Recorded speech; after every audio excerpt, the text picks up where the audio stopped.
Hey everybody, what's going on? It's set to be a very interesting next week for the Montreal Canadiens as the trade deadline approaches. But if you're looking for a lot of deals surrounding the Montreal Canadiens ahead of that deadline, you might be a little disappointed with what Kent Hughes and company have in store for the next 7 days. I think it's very interesting to tie in two different things to today's video, one being injuries and one being the trade deadline. There's kind of a focus on both of those things right now, and rightfully so. If you look at some of the Montreal Canadiens' best assets heading into the trade deadline, two of those are undoubtedly Sean Monahan, a free agent to be, and Joel Edmondson, a player that has 1 year left on his contract with the Habs.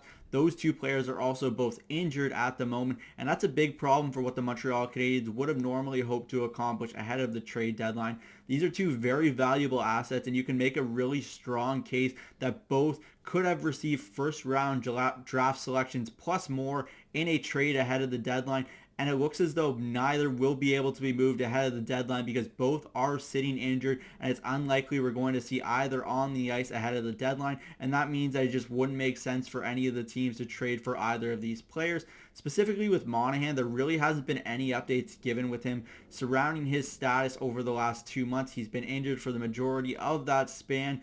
They keep saying that they're going to give an update and then they really just don't give us anything. It makes you wonder what's really going on with Monahan behind the scenes. Apparently there's going to be an update early next week, but I'll believe it when I see it. It's just kind of disappointing because had he been on the ice and had they not let him continue playing with an injury when after the Calgary game that he went home for, he continued playing a little bit after that and was injured shortly after that. He was walking around with a broken foot or whatever you want to call it. There was a boot on his foot during that span, so it's clear that something was bugging him, and it clearly has kept him out of the lineup as well. So that's troublesome because the Montreal Canadiens could have obviously received a very nice asset for Monahan, and it's unlikely they're going to be able to do so now. Because of that, same goes for Edmondson, who's been day-to-day for about the last month, which is really interesting because normally you see a timeline for a player like that, but he's been out for over a month now, and he's been sitting at day-to-day, so that's kind of confusing as well.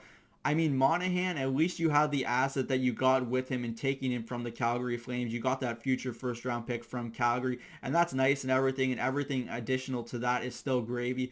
But it would have been nice to receive another asset because God knows the Montreal Canadiens need more of those highly skilled first round players on their roster. They need to continue hitting those positions, hitting them up front, hitting them on the back end, and potentially even in net because it's undecided if that goalie of the future is even on their roster at the moment. Personally, I'm not so sure, but Sam Montembeault is giving them a nice little story right now, so we'll see what he has in store for them over the next few seasons, assuming he does indeed stick around. But just looking at what the Montreal Canadiens have done with their injuries and their staff surrounding those situations, it's kind of troublesome, and there needs to be some answers given to us from Kent Hughes and Jeff Gordon and just the Montreal management team as a whole. There really hasn't been any answers surrounding that department as of late, and this was something that they preached when they were hired as part of the staff, that they would be transparent, and there just really hasn't been a lot of transparency going on with these injuries. There's been some weird injuries as well. If you look at what's going on with Kirby Dach and what his diagnosis of was, if you look at what's going on with him, he was said to have an illness, and then apparently the symptoms for that illness caused a lower body injury, or the lower body injury was a symptom giving him an illness. There's just a lot of really unclear situations going on with this Montreal Canadiens team right now.